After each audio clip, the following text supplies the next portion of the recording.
Public international school की ओर से आप सभी का स्वागत करता हूँ यहाँ पर। दूसरा, मैं आप सभी को बधाई देना चाहता हूँ कि आपने जिस स्कूल का चयन किया है अपने बच्चों के लिए, अपने पोते पोतियों के लिए, नाती नातीन के लिए, अपने बच्चों के लिए, उस स्कूल को अभी हाल ही में एक एजुकेशन वर्ल्ड पत्रिका है, शिक्षा जगत की बहुत ही मशहूर पत्रिका है, उसने ऑल इंडिया के ऊपर हर साल सर्वे करते हैं वो, और सभी प्रतिष्ठित स्कूल्स उसमें भाग लेते हैं। उस सर्वे में पूरे जिले में, इनफैक्ट मैं कहूँ कि धार और खरगोन जिले, दोनों जिलों में प्रथम स्थान मिला है दिल्ली पब्लिक इंटरनेशनल स्कूल को। पूरे मध्य प्रदेश में 59वीं रैंक मिली है, जो कि ये 6 साल का ये जो हमारा छोटा सा पीरियड है, 6ठा साल अभी चल रहा है, उसमें एक बहुत बड़ी उपलब्धि है। और 309th rank all over India में मिली है। तो इस छोटी सी जगह धामनोद के लिए और इस छोटे से स्कूल के लिए ये हम बहुत बड़ी उपलब्धि मानते हैं। और ये निश्चित मानिए आपके सहयोग और आपकी आशीर्वाद के बगैर, दादा दादी यहाँ बैठे हुए, उनका आशीर्वाद बहुत ज़रूरी है, उनके बगैर ये संभव नहीं हो पाता। इसका श्रेय मैं हमारे यहाँ के प्राचार्य, हमारे यहाँ के जो टीचर्स हैं, हमारे यहाँ की जो पूरी टीम है स्कूल की, और आप लोगों के सहयोग को देता हूँ। इसके लिए बहुत बहुत धन्यवाद।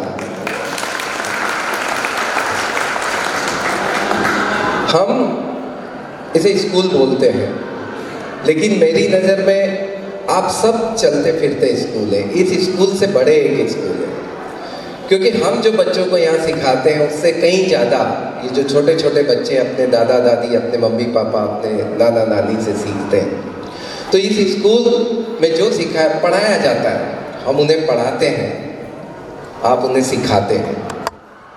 हम क्लासरूम में उनको लेकर के बैठते हैं। आप एक चलते फिरते स्कूल की तरह सुबह उठने से लेकर के रात को सोते समय तक वो आपसे कई बातें सीखते हैं, वो आप उन्हें कई बातें सिखाते हैं, वो आपको देखते हैं, हम पढ़ाते हैं। आप अपने जीवन का जो ये अनुभव है, जो आपके बाल सफ़ेद हुए हैं, वो अनुभव से आप उन बच्चों को सिखाते हैं। तो आप एक चलता फिरता स्कूल है, इसके लिए आपको बहुत बहुत धन्यवाद। पेड़ चाहे कितना ही बूढ़ा हो जाए, शायद फल देना बंद कर दे, लेकिन छांव देना कभी बंद नहीं करता। तो आप वो पेड़ हैं जिसकी छांव में जो नन्हे मुन्ने बच्चे हैं, ये हमेशा फलते फूलते प्रफुल्लित होते हैं, खेलते हैं, कूदते हैं आपकी गोद में, आपके साथ में हंसी मजाक करते हैं, कभी आपकी पीठ पर बैठते हैं तो कभी आपके कंधे पर चढ़ जाते हैं, कभी आपकी चीज़ें छुपा देते हैं तो कभी आपकी चीज़ें ढूंढ करके आपको ला करके देते हैं। तो ये ऐसे पेड़ हैं। तो जब हमने सोचा था इस बार 2 साल कोविड के जो निकले हैं, उसके बाद में जब हमने सोचा था तो सबसे पहले हमारे दिमाग में ये आया था कि मम्मी पापा तो अक्सर आते हैं स्कूल में, दादा दादी का काम बहुत कम पड़ता है। और मुझे खुशी है, अभी एक पेरेंट्स मिले थे, तो बोला दादाजी आए बच्चे के, वो 2 पापा थे बच्चे के। मैंने पूछा दादाजी आए बच्चे? बोले बॉम्बे से चल करके आए हैं, सुबह 7 बजे यहाँ पहुँचे स्पेशल इस प्रोग्राम के। किसी ने बताया नरसिंहपुर से चल के आए हैं, तो किसी ने बताया इंदौर से चल करके आए हैं। तो ये प्यार है, आपका प्यार है, और उन बच्चों का प्यार है आपके प्रति जो आपको यहाँ पर खींच करके लाता है। देखिए, घर में जब बच्चे रहते हैं आपके साथ में, शायद हमारे पास में बहुत सारे आते हैं ऐसे पेरेंट्स, ये कुछ बोलता नहीं, ये कुछ करता नहीं, इसको कुछ आता नहीं है। जब अभी यहाँ स्टेज पर आप देखेंगे तो एंकरिंग से लेकर के डांस और ड्रामा तक बच्चों, सब आपके बच्चों ने किया है, सब आपके बच्चे कर रहे हैं यहाँ पर। उन्हें बहुत कुछ आता है, उससे उन्हें कम मत आकिए आज के बच्चों को, वे बहुत कुछ चीज़ें सीखते हैं। तो इस आज ग्रैंड पेरेंट्स डे के अवसर पर मैं आप सभी का यहाँ पर स्वागत करता हूँ।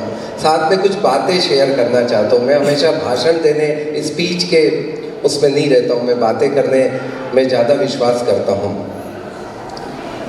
हम यहाँ पुस्तकों से उन्हें पढ़ाते हैं, आप घर पर जो आप करते हैं उससे सीखते हैं, बच्चे सीखते हैं।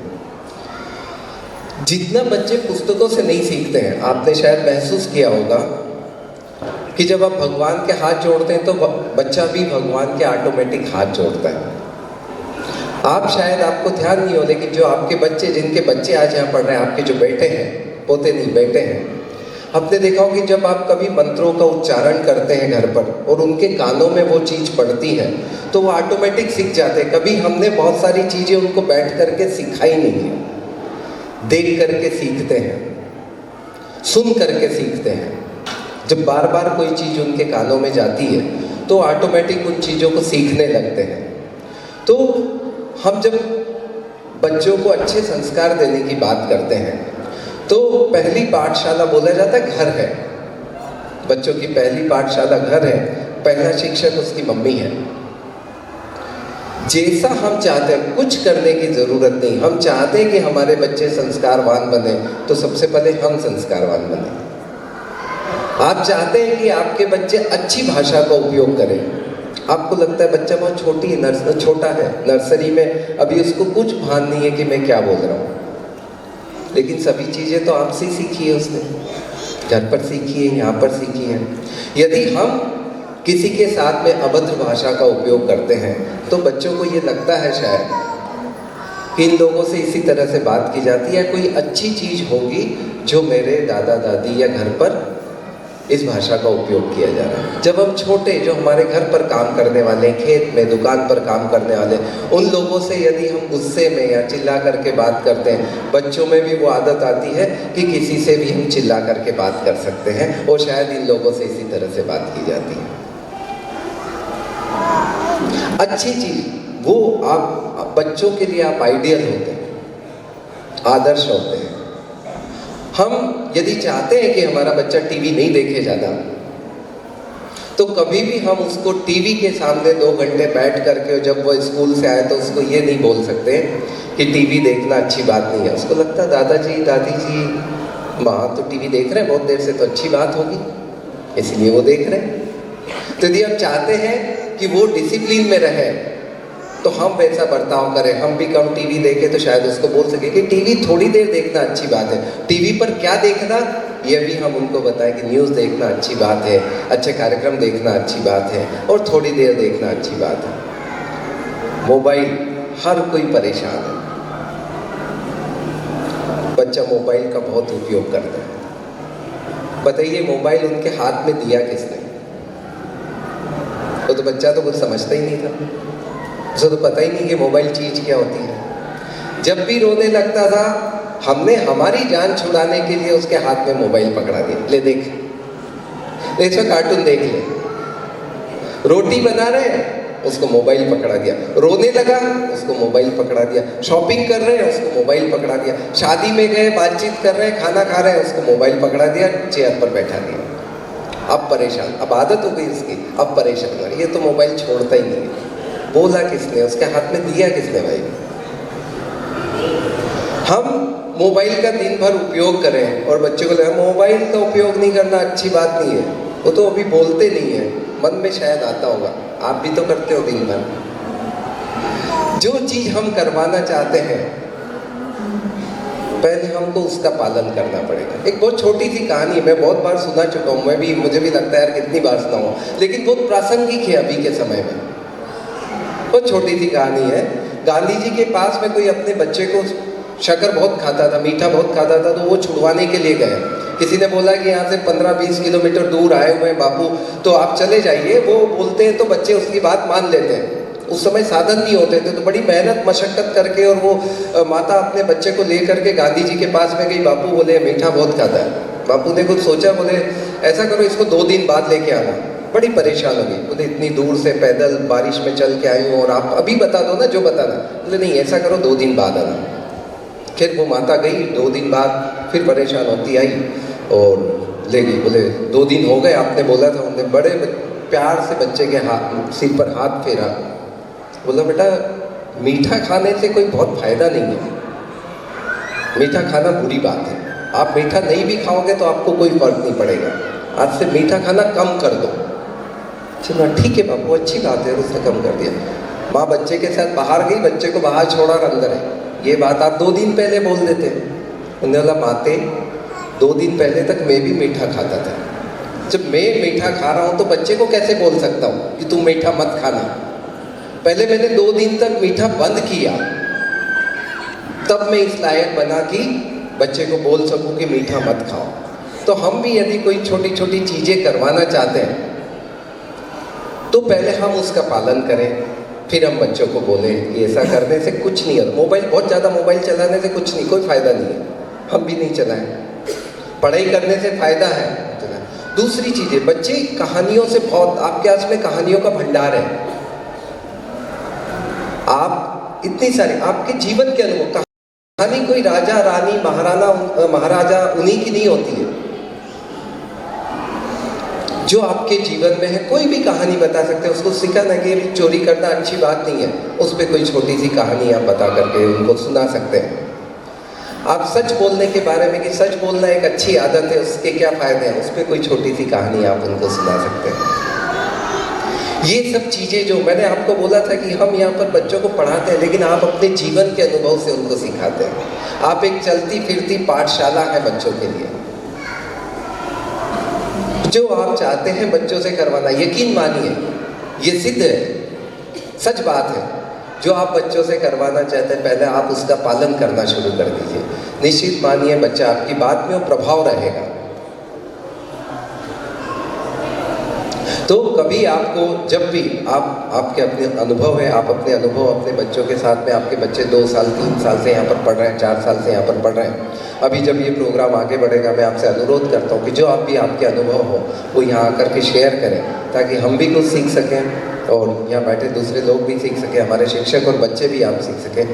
आपके अपने अनुभव हैं, उन सभी का यहाँ पर हमारे साथ में यदि शेयर कर सकें। स्कूल्स के बारे में यदि आपकी कोई राय हो, कोई एडवाइस हो, कोई सलाह हो, तो आप यहाँ पर बता सकते हैं। एक बार पुनः मैं आप सभी का, इन नन्हे बच्चों की ओर से, दिल्ली पब्लिक इंटरनेशनल परिवार की ओर से आप सभी का यहाँ पर स्वागत करता हूँ, अभिनंदन करता हूँ, वंदन करता हूँ। उम्मीद करता हूँ कि आपका सहयोग इसी तरह से हमें मिलता रहेगा, आपकी सलाह, आपकी एडवाइस हमें इसी तरह से मिलती रहेगी और हमें आशीर्वाद मिलता रहेगा कि हम ऐसे ही उत्तरोत्तर प्रगति करते रहें, आपके बच्चों के लिए हमेशा अच्छा काम करते रहें, आपके बच्चों को अच्छी शिक्षा दे सकें, उन्हें एक जिम्मेदार नागरिक, क्या करेंगे, बिजनेस करेंगे, बहुत बड़ी नौकरी करेंगे, बहुत पैसा कमाएंगे, वो सब चीज़ें अपने साथ हैं, लेकिन एक जिम्मेदार, इस समाज के प्रति, देश के प्रति और अपने परिवार के प्रति एक जिम्मेदार नागरिक उन्हें बना सके यहाँ पर शिक्षा दे करके। यही हमारी अभिलाषा है और यही हमारा उद्देश्य है, विजन है, मिशन है कि हम बच्चों को यहाँ पर एक जिम्मेदार नागरिक बनाएंगे, उनके सर्वांगीण विकास के लिए हमेशा काम करते रहेंगे, उनके ओवरऑल डेवलपमेंट के लिए बात करेंगे, उन्हें जीवन की हर चीज़ सिखाने में। अभी 2 दिन पहले, 4 दिन पहले की बात है, बच्चियों को और बच्चों को आटा गूंथना हमने सिखाया। ऊपर ले जा करके 7वीं 8वीं की जो बच्चियाँ थी उनको हमने आटा गूंथना सिखाया। अभी हम उनको रोटी बेलना भी यहाँ पर, ये सब चीज़ें आवश्यक है। और स्कूल वो है जहाँ से पुस्तकों के अलावा नहीं, कोई भी चीज़ सिखाई जा सकती है। शिक्षक कोई भी हो सकता है, वो कोई भी चीज़ सिखाए। हम उनको चाय बनाना सिखाएंगे, हम उनको खिचड़ी बनाना सिखाएंगे, हम उनको स्टेपनी, गाड़ी यदि पंचर हो जाए तो उसका टायर कैसे बदला जाता है कि कहीं आप जाए, बड़े हो जाए, वह सब चीज़ें भी सिखाएंगे। साथ ही उन्हें बहुत सारी आदत, उससे बोलते हैं कि आप बच्चों को ये बताएं, सुबह सुबह उनको बोले कि प्रणाम करें। बिल्कुल हम यहाँ पर बोलते हैं, लेकिन मैंने बोला कि बच्चे देखने से ज़्यादा सीखते हैं। हम हमारे परिवार में इस तरह का वातावरण कर दें कि सुबह जब भी छोटे उठे, चाहे जो दादाजी बैठे हैं उनके पापा, मतलब जिनके बच्चे यहाँ पढ़ते हैं, पापा उठे तो वो प्रणाम करें अपने पापा को, तो ये बच्चा अपने पापा को और दादा को प्रणाम करेगा। यदि आप चाहते हैं कि वो गुड मॉर्निंग बोले, आप पहले एक दूसरे को गुड मॉर्निंग बोलना शुरू कीजिए। यदि आप चाहते हैं कि जब बाहर से कोई मेहमान आते हैं तो उन्हें वो नमस्ते बोलें, तो जितने भी छोटे हैं हम उन्हें प्रणाम नमस्ते बोलना सिखाएं। हम बोले, जब हम बोलेंगे बच्चा जरूर बोलेगा। जब भी हमारे घर में कोई वार त्यौहार होता है, कोई पूजा पाठ होती है, कोई भी शुभ आयोजन होता है, शादी ब्याह होते हैं, हम चाहते हैं कि जो भी बड़े हैं बच्चे उनका चरण स्पर्श करें, तो हम भी पहले चरण स्पर्श करना शुरू करें। जो बड़े को देखेंगे बच्चा ऑटोमेटिक करेगा, नहीं तो आप धकाइए उनको, कई बार नमस्ते बोल, नमस्ते बोल, नहीं करता है ना बच्चा, नहीं कर, क्योंकि उसको पता ही नहीं इससे क्या होता है, क्योंकि आप तो कर नहीं रहे हो। आप करिए, वो ऑटोमेटिक करेंगे। तो ये जो इतनी सारे आज ये जो पाठशालाएं बैठी है सामने, उनका एक बार पुनः हार्दिक अभिनंदन मैं चाहता हूँ।